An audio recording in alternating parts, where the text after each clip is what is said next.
മരണം അത് നമ്മൾ എപ്പോഴാണ് തേടി വരിക എന്ന് നമുക്ക് പറയാൻ പറ്റൂല. പക്ഷേ ചില മരണങ്ങൾ കേൾക്കുമ്പോൾ നമ്മൾ ഒരു നിമിഷം തകർന്നു പോവും. ഒരുപാട് സ്വപ്നങ്ങളുമായി നാളെ പുലർച്ചെ തൻ്റെ നിക്കാഹിനായി ഒരുങ്ങിയ ഒരു ചെറുപ്പക്കാരൻ ഇന്നിതാ നമ്മെ വിട്ടു പോയിരിക്കുന്നു. പനിയായി ആശുപത്രിയിൽ പോയതാണ്. ന്യൂമോണിയ ആണെന്ന് തിരിച്ചറിഞ്ഞു. മണിക്കൂറുകൾക്കുള്ളിൽ ആ ജീവൻ അള്ളാഹുവിലേക്ക് യാത്രയായി. ചിന്തിച്ച് നോക്ക്, ആ വീട്ടിൽ നാളെ കല്യാണമേളങ്ങളാണ് നടക്കേണ്ടിരുന്നത്. 10 മണിക്ക് പുതുമണവാളനായി പന്തലിലേക്ക് നടക്കേണ്ടിരുന്ന പ്രിയ സുഹൃത്തിനെ 3 വെള്ളത്തുണിയിൽ പൊതിഞ്ഞ് ആ വീട്ടിൽ നിന്ന് പുറത്തേക്കെടുക്കുമ്പോൾ ആ കുടുംബത്തിനുണ്ടാവുന്ന അവസ്ഥ ഒന്ന് ആലോചിച്ച് നോക്കൂ. ആ പെൺകുട്ടിയുടെ കാര്യം എത്ര വലിയ വേദനയായിരിക്കും അത്.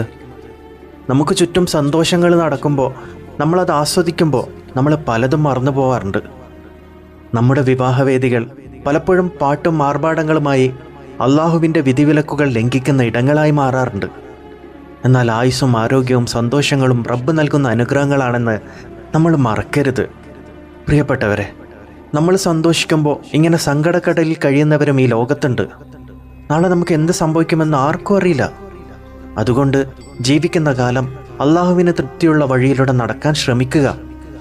ആ കുടുംബത്തിന് അള്ളാഹു ക്ഷമ നൽകട്ടെ. ആ പെൺകുട്ടിക്ക് സഹിക്കാനുള്ള കരുത്ത് നൽകട്ടെ. അള്ളാഹുവേ, ഞങ്ങളുടെ ആയുസ്സിൽ നീ ബർക്കത്ത് നൽകണേ. പെട്ടെന്നുള്ള മരണങ്ങളെ തൊട്ട് ഞങ്ങളെയും ഞങ്ങളുടെ വേണ്ടപ്പെട്ടവരെയും കാത്തു രക്ഷിക്കണമേ.